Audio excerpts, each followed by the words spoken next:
जिस जमात के बारे में कहा जाता था कि ये हैदराबाद की जमात है, एकलौता एक इनका एमपी है और हैदराबाद तक ही रहेगी, लेकिन अल्हम्दुलिल्लाह आज सिर्फ और सिर्फ मेरे कायद बैरिस्टर असदुद्दीन अवैसी की मेहनत का नतीजा है कि आज हम हिंदुस्तान की राजधानी के अंदर आकर सिर्फ अपना भाषण नहीं दे रहे हैं, मजलिस है, डरने घबराने वालों की जमात है नहीं। अगर हम पार्लियामेंट के अंदर बैठ के अगर इस मुल्क के वजीर आजम नरेंद्र मोदी और अमित शाह की आंखों में आंखें डालकर बोल सकते हैं, अरे तुम क्या चिल्लर पिल्लर है रे, तुम्हारे को तो कभी पोंछ के निकाल देंगे हम। ये देखने के बाद एक बात तो तय हो चुकी है, ना आप आने वाला है, ना आपका पाप आने वाला है और ना पाप का बाप आने वाला है, ना झाड़ू आने वाली है, ना कांग्रेस आने वाली है और ना इनका बाप नरेंद्र मोदी आने वाला है। आने वाला है तो मेरा शिफा आने वाला है। अगर ये जज्बा अगर 5 तारीख तक आप लोगों ने बरकरार रख लिए मेरे भाई, यकीन मानिएगा ओखला की सरजमीन के ऊपर इनकलाब आने वाला है। मुझे बताया गया है ये कांग्रेस का ऑफिस है, वो आम आदमी पार्टी का ऑफिस है। मैंने बचपन में सुना था आजू बाजू धूल, बीच में बैठा गुलाब का फूल। बच्चे बोलते थे, मेरे को याद रह गया है। मेरे भाई, किसी ने ये कहा था, ए भाई जरा सुनो, अगर सुन रहे होंगे तो, वो ऑफिस वाले जो है ना, उन्होंने कुछ दिन पहले कहा था अब वो 25 को भी आएगा, 27 को भी आएगा, 29 को भी आएगा। मेरे भाई 25 के बाद 26 आता, 26 के बाद 27 आता। पढ़े लिखे रहते तो समझ में आता कि 25 के बाद 27 नहीं आता है। तो आपने देखे कि 26 को भी आया, 27 को भी आया, 28 को भी आया, 29 को भी आया, 30 को भी आया, 31 को भी आया, 1 को भी आया, अब 3 को भी आएगा, 5 को घर जाएगा, फिर 8 को जश्न मनाने के लिए फिर से आएगा इंशाअल्लाह।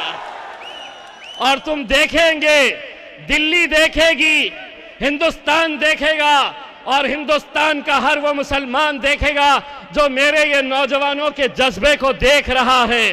कोशिश कितनी भी कर ले, जो करना है कर ले। आपको देखकर, आपके जोश को देखकर, आपके धक्का बुक्के को देखकर समझ में आ रहा है कि आप 5 तारीख के दिन किसको धक्का लगाने वाले हैं। मांझा किसका रहेगा पता नहीं, उड़ने वाली तो सिर्फ अपनी।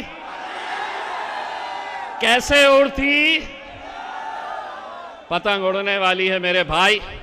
मुझे आज खुशी इस बात की भी है और यकीन मानिए बड़े दिल से कह रहा हूं, आप लोग, बड़े दिल से ये बात कह रहा हूं। हमारे शिफा भाई के मिसेस कहीं पर है, अगर वो आ रहे होंगे तो मेहरबानी करके रास्ता बना के दीजिएगा उन्हें, वरना उनसे इल्तिजा है कि वो पीछे के तरफ से आ जाए करके। मैं ये कह रहा था कि मुझे खुशी इस बात की है और बड़े दिल से कह रहा हूं, जिस जमात के बारे में कहा जाता था कि ये हैदराबाद की जमात है, एकलौता एक इनका एमपी है और हैदराबाद तक ही रहेगी, लेकिन अल्हम्दुलिल्लाह आज सिर्फ और सिर्फ मेरे कायद बैरिस्टर असदुद्दीन अवैसी की मेहनत का नतीजा है कि आज हम हिंदुस्तान की राजधानी के अंदर आकर सिर्फ अपना भाषण नहीं दे रहे हैं, बल्कि नरेंद्र मोदी, अमित शाह और अरविंद केजरीवाल को एक नारा भी सुना रहे हैं कि तेरा मेरा रिश्ता क्या। अभी बहुत दूर तक नहीं गया है। मोदी जी आज बिजी है, कान में उनके तकलीफ है, जरा आज जोर से बोलो तो सुनाई देगा, तेरा मेरा रिश्ता क्या, तेरा मेरा रिश्ता क्या। ये आज अल्हम्दुलिल्लाह अगर किसी जमात में हिम्मत है कि हिंदुस्तान में किसी जलसे के अंदर ऐसा नारा लगाने का, तो वो हिम्मत अगर हमें किसी ने दी है तो वो मेरे कायद बैरिस्टर असदुद्दीन अवैसी साहब ने दी है। मेरे भाई, ये इलेक्शन भले ही शिफाउर रहमान साहब का है, भले ही ताहिर हुसैन साहब का है, लेकिन यकीन मानिए ये 2 जीत अगर आप हमें दे दे, पूरा कश्मीर से कन्याकुमारी तक हम बीजेपी की नाक में दम करके रख देंगे इंशाअल्लाह। और ये जितने बाकी के हैं ना, आज एक मोहतरमा का इंटरव्यू मुझे किसी ने सुनाया, बोले शिफा भाई मेरे बड़े भाई जैसे है। अल्लाह, बड़े भाई है तो बड़े भाई के लिए कुछ कुर्बानी दे दो मम्मा, कुछ तो ख्याल करो। बोले मैं एमआईएम को नहीं, एमआईएम भाजपा वालों की टीम है। मेरा तो ये कहना है, और मेरे ख्याल है उनके बाजू जो बैठे थे उनके पप्पा है शायद, तो उन्होंने कहा कि क्या वजह है कि ओखला के अंदर मजलिस के झंडे नहीं हटाए जा रहे हैं, मजलिस के जलसे बड़े हो रहे हैं। जॉइंट सीपी ने यहां पर फ्लैग मार्च किया तो सिर्फ ये इलाके में क्यों किया? क्योंकि वो एमआईएम को मदद करना चाह रहे हैं। मैं उनको ये बात कहना चाहता हूं, मैं अच्छी तरीके से मोहतरमा एक बात कहना चाहता हूं, मैं पत्थर हूं, मेरे ही सर पर ये इल्जाम आएगा, आईना कहीं पर भी टूटे मेरा ही नाम आएगा। ये झंडे क्यों नहीं निकाल रहे? ये क्यों लड़ रहे? 2 ही लड़ रहे, 2 क्यों लड़ रहे? हमारी पार्टी है, हमारी पार्टी में हमारे अब्बा तय करते हैं कितने लड़ने का। तुम्हारे बाप से पूछ के हम नहीं लड़ने वाले हैं इलेक्शन कितने लड़ने का है करके, और लड़ेंगे और इंशाल्लाह जीतेंगे। कई सालों की मेहनत है, कई सालों की ये दीवानगी, ये जुनून, एक जोश, एक जज्बा, एक गुस्सा अंदर आप लोगों के है कि आप लोगों ने इसी सरजमीन के ऊपर देखा कि शाहीन बाग आप लोगों ने तैयार किया था। मैं सलाम करता हूं मेरी माँ और बहनों के शाहीन बाग की, ओखला की, कि जिन्होंने पूरे हिंदुस्तान को एक शाहीन बाग बनाने का मौका दिया। आप लोगों की पहल थी, लेकिन अब आप लोगों का इम्तिहान है। आप लोगों का पूरा मुल्क ये देख रहा है कि सीए एनआरसी का आंदोलन जहां से शुरू हुआ था, चचा ओ चीचा ये जोश बरकरार रखो। 5 तारीख के दिन जितना गुस्सा है, 5 तारीख के दिन मारने का नहीं बोला मैं, ऐसा बोल रहा कि ऐसा वोट डालने का, ये गलत समझ रहे लोग। मैं बोला कि ये गुस्से को बरकरार रखो 5 तारीख के दिन, ऐसा तो कोई गलत फहमी ना हो जाए, नहीं तो ये बोल डालेंगे कि ये कुछ तो भी बात कर रहा था करके उसके अंदर। वैसे हम हर चीज़ के लिए तैयार है अल्हम्दुलिल्लाह। मजलिस है, डरने घबराने वालों की जमात है नहीं। अगर हम पार्लियामेंट के अंदर बैठ के अगर इस मुल्क के वजीर आजम नरेंद्र मोदी और अमित शाह की आंखों में आंखें डालकर बोल सकते हैं, अरे तुम क्या चिल्लर पिल्लर है रे, तुम्हारे को तो कभी पोंछ के निकाल देंगे हम।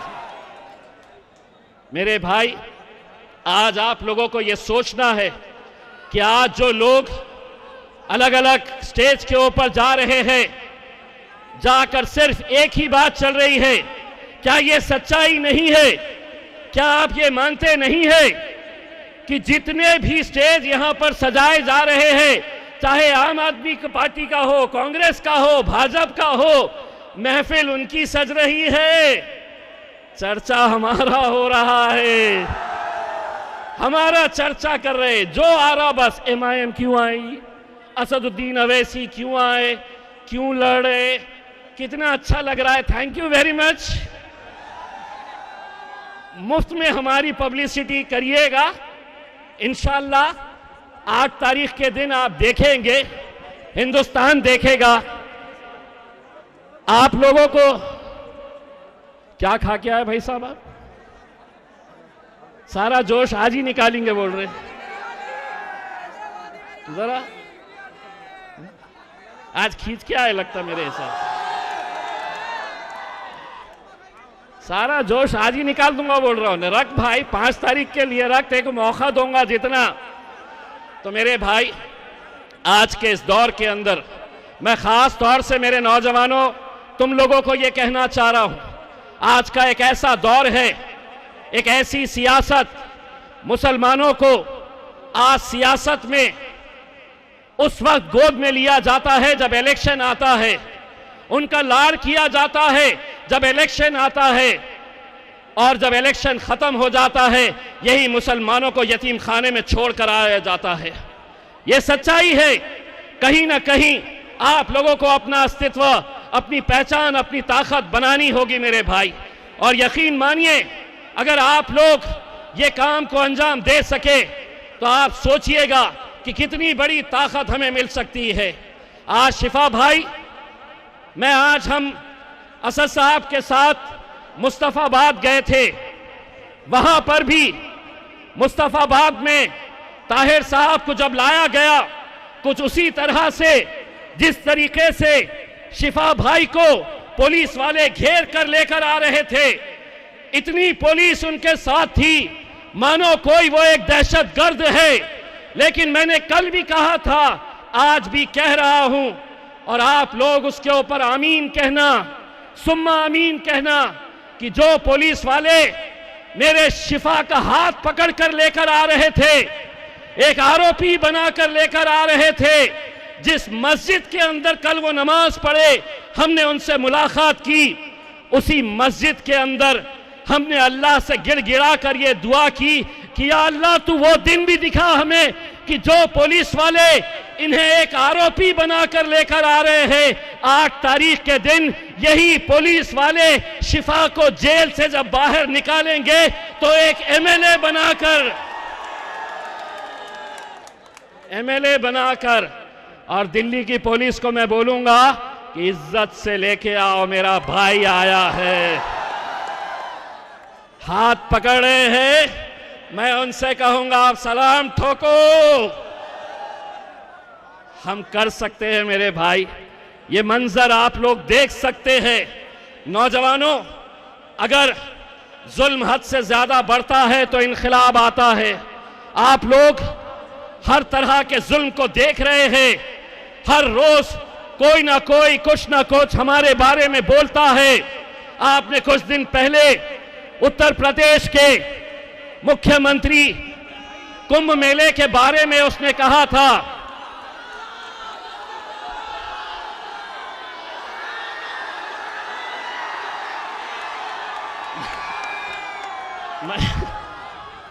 मैं उत्तर प्रदेश के सम्माननीय मुख्यमंत्री के बारे में बात कर रहा हूं। जानते हैं कौन है वो?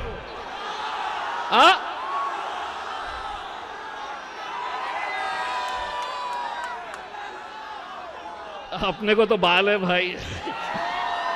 तो उसने ये कहा था कि ये कुंभ मेले में मुसलमानों ने आना नहीं चाहिए। बड़े अफसोस के साथ ये कहना पड़ा कि कुंभ मेले के अंदर हमारे हिंदू भाइयों का बड़ा त्योहार, बड़ा उत्सव मनाते हैं, वहां पर कुछ बेकसूर लोगों की जानें चली गई। और जिन मुसलमानों के बारे में इसी टखले ने कहा था, अपन ने नाम नहीं लिया,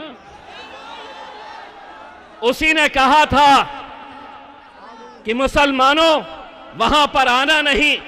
अल्हम्दुलिल्लाह, मेरा मजहब क्या सिखाता है, मेरा ईमान क्या सिखाता है, मेरी इंसानियत क्या सिखाती है।